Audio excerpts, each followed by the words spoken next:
तो अभी बिटकॉइन में करंट सिनेरियो क्या बना हुआ है? तो जैसा कि मैंने यहाँ पे बताया था, अगर हम 4 आवर टाइम फ्रेम पे समझे, 4 आवर टाइम फ्रेम पे मैंने लास्ट में कुछ लेवल्स दिए थे। 4 आवर टाइम फ्रेम पे जब 2 तारीख को यहाँ पे डोजी बनी थी, तो मैंने यहाँ पे उसका हाई और उसका लो मार्क किया। बेसिकली ये हमारे लिए रेजिस्टेंस रहेगा, स्ट्रॉन्ग रेजिस्टेंस, और ये हमारे लिए स्ट्रॉन्ग सपोर्ट एरिया रहेगा। तो अगर हम यहाँ पे देखें तो लेट्स सी मार्केट में क्या हुआ। मार्केट ओपन होती नेक्स्ट कैंडल ग्रीन में क्लोज किया, बट ये कैंडल इसके रेजिस्टेंस के ऊपर क्लोज नहीं कर पाया।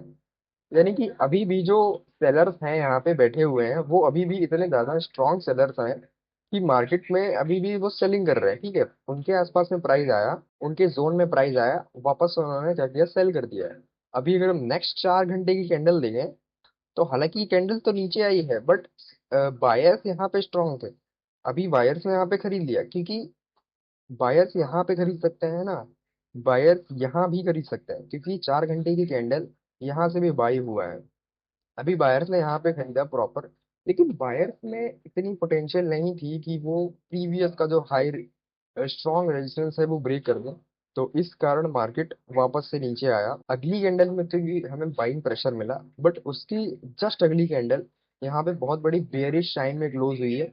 इसका क्या मतलब है? इसका मतलब है कि लेट्स सी अगर मार्केट ने ये वाला लो ब्रेक कर दिया, तो पोटेंशियल है कि मार्केट अगले वाले इस सपोर्ट लेवल पे आएगा। क्यों? क्योंकि यहाँ पे 8 घंटे में जो भी नए ऑर्डर्स लगे हैं, जो भी यहाँ पे बायर एंटर हुआ है, वो सबको स्टॉप लॉस लेते हुए ये कैंडल नीचे की ओर सपोर्ट लेवल पे चली जाएगी।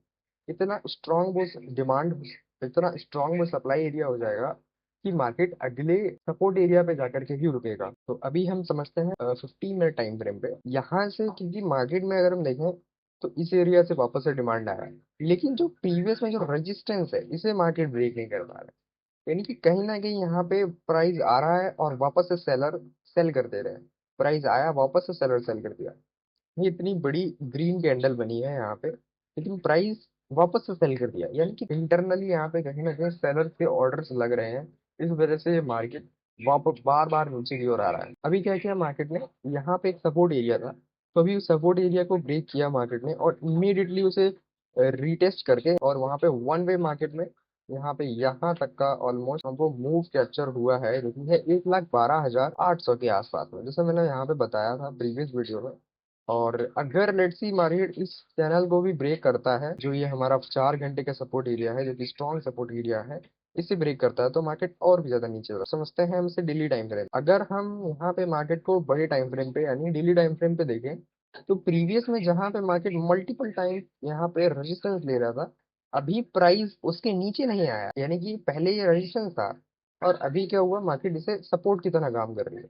पहले क्या हो रहा था, उस प्राइस रेंज में मार्केट आ रहा है और सेलर यहाँ पर सेल कर दे रहे हैं, बट अब क्या हुआ, उस प्राइस रेंज में मार्केट आया, अब यहाँ पे बायर्स ऐड होने लगे।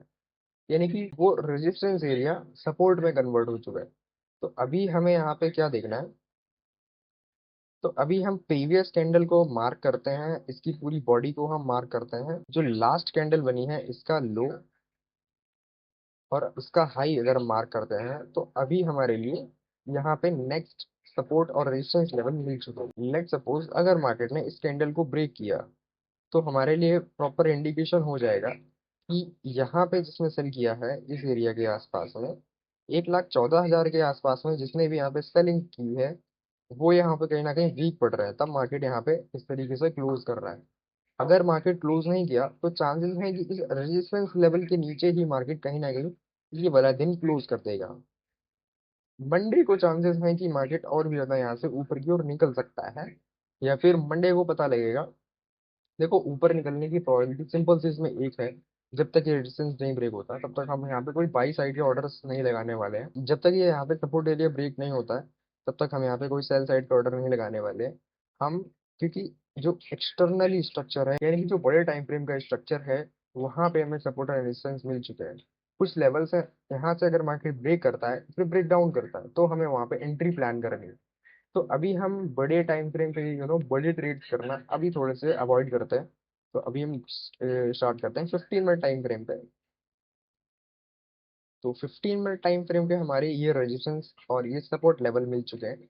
तो अभी अगर हम देखें तो उसके बीच में मार्केट घूम रहा है। अगर मान लो मार्केट फिर से इस रेजिस्टेंस एरिया के आसपास में आया, तो हम यहाँ पे कुछ प्राइस एक्शन देखेंगे। अभी तो मार्केट कंटिन्यूशन में है, कुछ प्राइस एक्शन अगर हमें दिखता है तो हम यहाँ पे डाउन साइड का ऑर्डर लगाएंगे। और ये वाला जो लो बना है और ये हाई, यहाँ का अगर हम 78% एरिया देखें तो 78% एरिया के आसपास में हम अपना टारगेट एरिया प्लान करेंगे, 78 या फिर 60% एरिया के आसपास में। तो अभी देखते हैं, या फिर इस रेजिस्टेंस को ब्रेक करता है तो प्राइस और भी ऊपर निकल सकता है अपने अगले रेजिस्टेंस के लिए। लेकिन आज संडे है तो आज इतना वॉल्यूम नहीं है कि मार्केट इस रेजिस्टेंस को ब्रेक कर दे। तो मंडे को आई थिंक चांस है कि रेजिस्टेंस ब्रेक हो और हमें और अपील की ट्रेड मिले, या फिर हो सकता है यहाँ पे कहीं ना कहीं साइडवेज में मार्केट क्लोज कर दे। तो चलिए अब देखते हैं कि मार्केट में नेक्स्ट क्या होने वाला है।